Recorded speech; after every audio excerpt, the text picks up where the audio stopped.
feel honoured to be talking here today. So I haven't got a translator with me, and I apologise in advance. So my name's Kevin Green, and today is my 63rd birthday in Australia.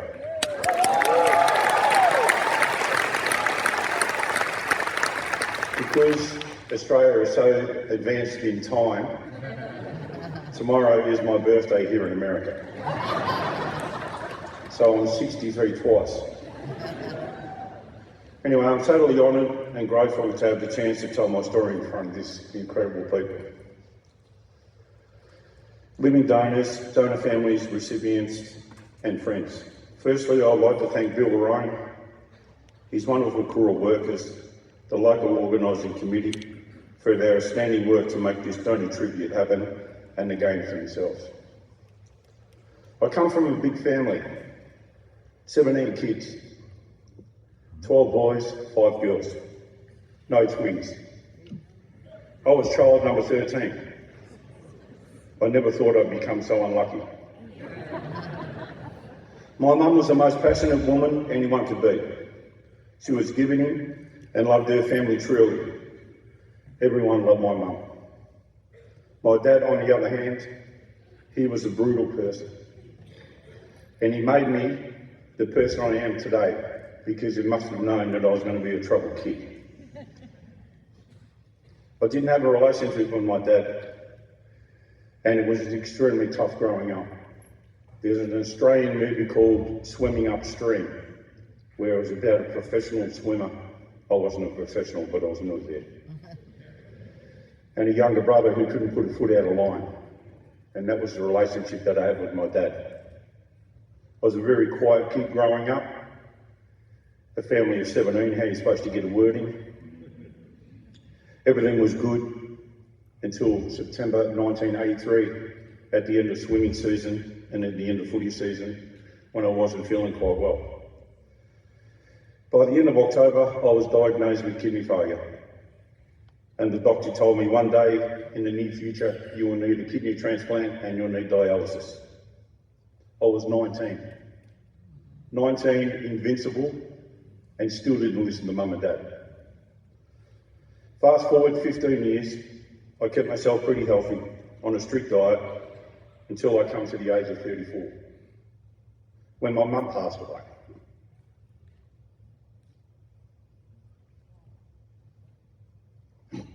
Sorry. 2 weeks later, I started dialysis. I was on that for 9 years. I worked full time. I had a young daughter, a single dad. Because the first day I started dialysis, my wife walked out to the dialysis unit and said I couldn't do this.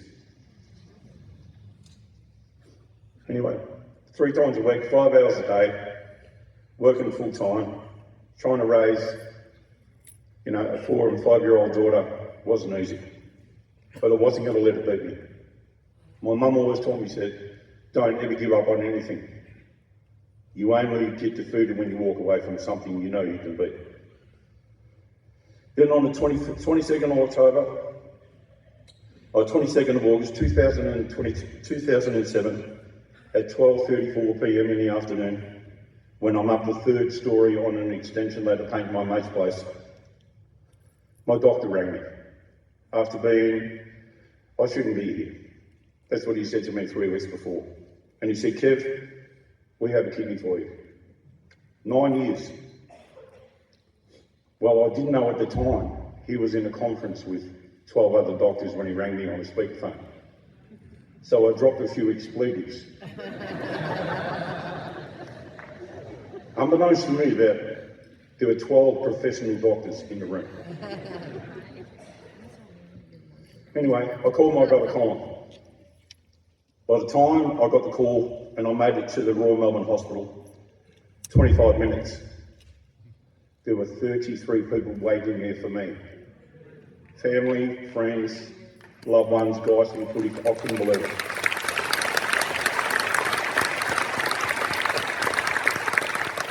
There wasn't a dry eye in the ward that day, and I felt pretty special that I had so many friends and family there. I left the ward, I went downstairs, they made me get undressed. 5 hours later, I woke up from my surgery. First thing I said to the nurse was, "How many bags did I fill?" She goes, "Kevin, if there was a bushfire, we'd turn you upside down because I reckon you'd be able to put it out." Love that. That nurse, I'll never forget that nurse. You know, we are such good friends today, and she will never leave me because she was right there for me. I've known that nurse for 25 years. The next morning, I finally got to see my daughter. She was 8.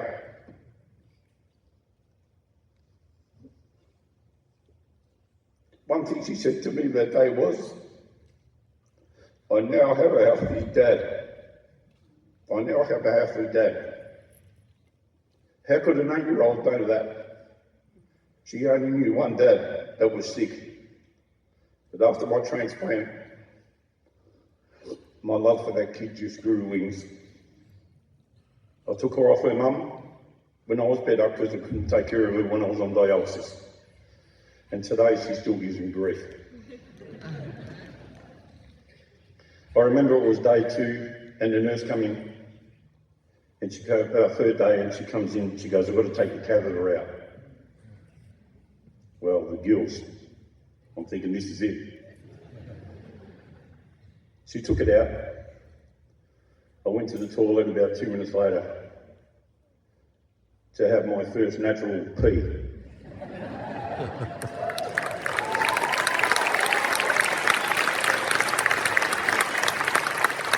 My first natural pee in 5 years. And let me tell you, every hair on my body stood up. Finally, day 4, I got released from hospital. And a normal trip home is 20 minutes, well it took 45 because I had to stop 7 times. One was in the middle of the freeway. And my partner at the time goes, "You can't do it there." And I said, "I'll tell you what, I can." It's funnily enough, every time I drive past that spot, it brings back memories. Because that's where the police used to sit. Yes, and I had the radar out that morning. Anyway. So I gained a lot of weight. Within 6 weeks, I went back to work. Not having dialysis was a distant memory. But I owed it to the staff of the dialysis unit for everything they did for me over those 9 years. I took my time in what was ending life, and I had transplant guilt. Now, transplant guilt is real. Okay, let me tell you, it is real.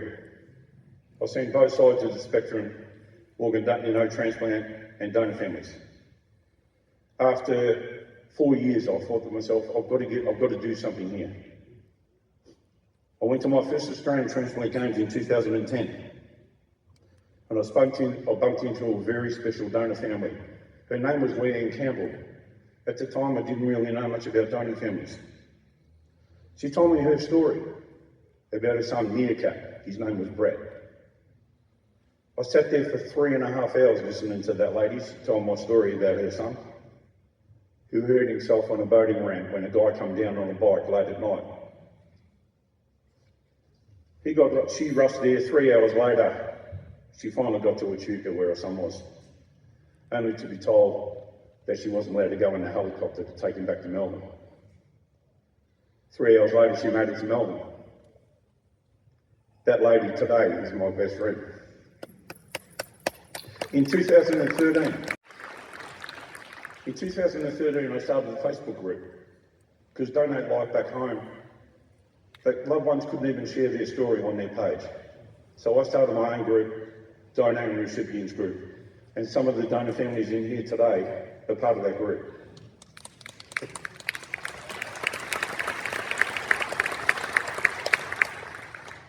I have 4,000 donor families in my group.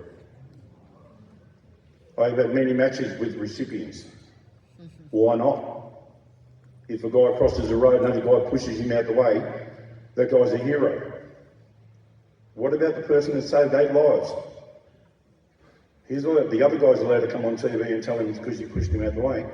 In Australia, you can't do that. You're not allowed to come on unless you get approval from Donate Life. I changed that.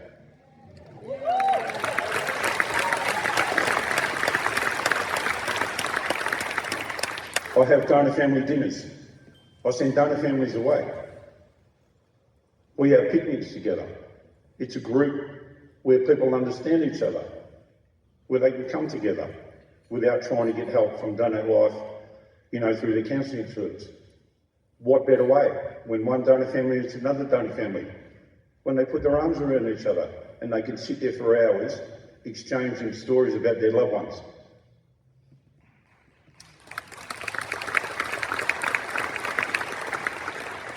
I've been to many transplant games around the world, trying to experience the donor family life.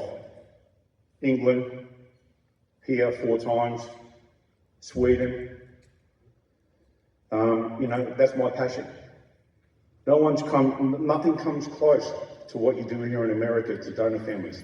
And I'm an Australian, and I'm telling you that. All right?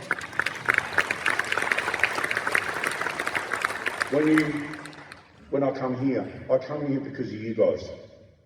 If I go home with silverware and without my 8,000 pins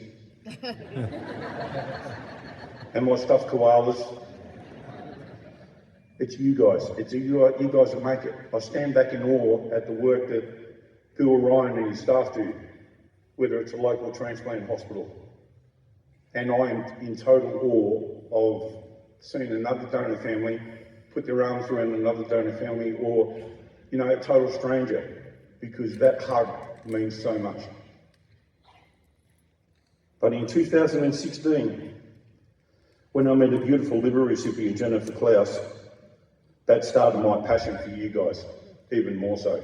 Jennifer was a liver recipient. I was in Cleveland, and one night at volleyball, I was just sitting there. It'd been a long day.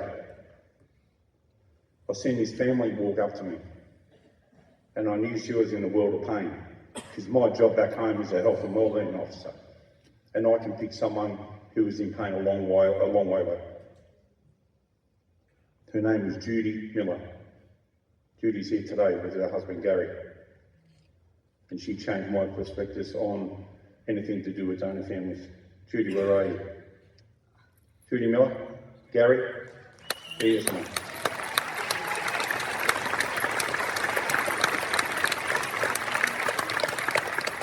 Finally, I'd like to thank you guys, the donor families. One saying my mum had was, you can't preach the preacher, but there's one thing you can do. The preacher can listen to a story. And that story is my story. I thank you so much and enjoy the rest of your week.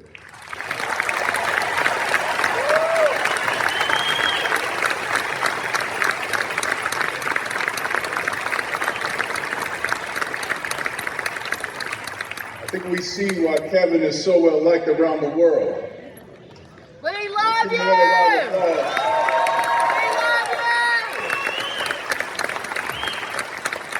Told you looks like a cowboy.